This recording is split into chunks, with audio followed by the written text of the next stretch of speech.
సాలభంజిక కథలు ధారానగరాధిపతి మరొక సుముహూర్తాన ఉమామహేశ్వరుల ఆరాధన చేసి పరివారం వెంటరాగా సింహాసనం ఎక్కవచ్చాడు. అక్కడున్న సాలభంజిక నిలువు మని వారించి, నువ్విలా మాటిమాటికి ఇక్కడికి రావడమే తప్పు. విక్రమార్కుడికి సరిసమానమైన ఉపకారబుద్ధి లేక నీవు ఈ సింహాసనమెక్కడం తగదుసుమా అని వారించింది. ఆ మాటలకు సిగ్గూ ఆశ్చర్యమూ కలిగిన భోజరాజు, మీ మహారాజు ఎంతటి పరోపకారశీలియో చెప్పు అనడిగాడు. సాలభంజిక ఇలా చెప్పసాగింది. మా విక్రమార్కుడు పాలించే రోజుల్లో రాజధానిలో విలోచనుడు అనే విప్రుడు ఉండేవాడు. అతడి భార్య విలోచన. వారికి చిరకాలమూ సంతానం కలుగకపోవడంతో విశ్వేశ్వరారాధన చెయ్యసాగారు. కొన్నాళ్లకు ఈశ్వరుడు స్వప్నంలో సాక్షాత్కరించి శనిత్రయోదశి పూజలు చేస్తే సంతానం కలుగుతుందని చెప్పాడు. శివాజ్ఞానానుసారంగా భక్తితో పూజలు చేసిన వారికి చక్కటి పుత్రుడు కలిగాడు. వారతనికి దేవదత్తుడు అని నామకరణం చేశారు.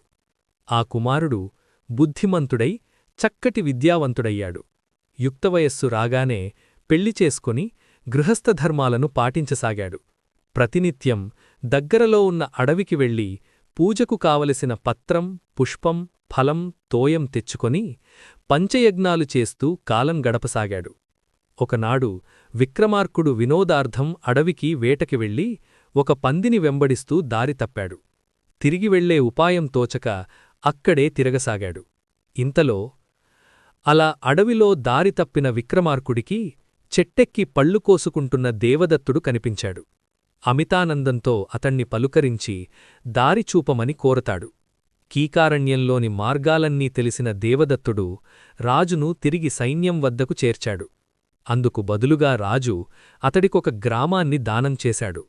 ఇదిలా ఉండగా విక్రమార్కుడి చిన్న రాణి గర్భవతి అయి ఒక శుభముహూర్తాన పండంటి మగశిశువుకు జన్మనిస్తుంది. మీనరాశిలో జన్మించిన ఆ బాలుడికి చంద్రుడు అని నామకరణం చేశారు. తేనెవంటి బాలుడి ముద్దుమాటలు, ఆటపాటలు చూసి ఆనందిస్తూ ఆ బాలుడ్ని అల్లారుముద్దుగా పెంచసాగారు రాజదంపతులు. బాలుడి విద్యాభ్యాసం నిమిత్తం గురువులను నియమించి బాలుడికి పరీక్షాధికారిగా దేవదత్తుణ్ణి నియమించాడు విక్రమార్కుడు. ఇలా బాలుడు చక్కగా విద్యాభ్యాసం చేస్తుండగా ఒకరోజు ఇంటికి వెళుతూ తనతో పాటు రాజకుమారుణ్ణి చెప్పకుండా తీసుకువెళ్లాడు దేవదత్తుడు. చంద్రుడి వంటి ఉన్న బంగారు ఆభరణాలను తీసి వాటిని అమ్మమని ఒక భటుడికి పురమాయించాడు.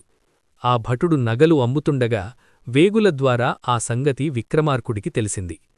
దేవదత్తుణ్ణి పిలిపించి నిండు సభలో నిలతీశాడు. తాను నగలపై వ్యామోహంతో చంద్రుణ్ణి చంపి నగలు దొంగిలించినట్లు ఒప్పుకుంటాడు దేవదత్తుడు. సభికులంతా దిగ్భ్రాంతి చెంది దేవదత్తుడి తల నరికివెయ్యాలని తీర్మానించారు. కాని విక్రమార్కుడు ఒకప్పుడు అడవిలో దేవదత్తుడు చేసిన ఉపకారాన్ని గుర్తుకు తెచ్చుకొని తనను తాను నిగ్రహించుకొని, నువ్వు ఇదివరకు చేసిన ఉపకారానికి బదలుగా ఈ ధనాన్ని స్వీకరించు అంటూ అతడికి మరింత దానమిచ్చి పంపేశాడు. ఇది చూసిన సభికులంతా రాజదూషణ చేస్తుండగా దేవదత్తుడు ఇంటికి వెళ్లి తన వద్ద ఉన్న చంద్రుణ్ణి వెంటబెట్టుకువచ్చాడు. రాజా, ఎట్టి పరిస్థితుల్లోనూ రాజు సంయమనం కోల్పోకూడదని నిదర్శనపూర్వకంగా యువరాజుకు బోధించిందుకే ఇలా చేశాను, దయ ఉంచి నన్ను క్షమించండి అని వేడుకున్నాడు. మహాదానందభరితుడైన రాజు దేవదత్తుడికి కంచిని మించే పట్టణాన్ని దానం చేశాడు. కనుక ఓ భోజరాజా, ఒక్కమారు ఆలోచించు, ఇటువంటి సంయమనం, పరోపకార బుద్ధి నీలో ఉన్నాయా అంటూ ముగించింది బొమ్మ. సిగ్గుతో తలవంచుకొని వెనుదిరిగాడు భోజుడు. ఈ కథ నచ్చితే మీ అభిప్రాయాన్ని కామెంట్లో తెలియజేయండి. మరిన్ని ఇంట్రెస్టింగ్ కథల కోసం అచ్చు కిడ్స్ ఛానల్ ఫాలో అవ్వండి. ధన్యవాదాలు.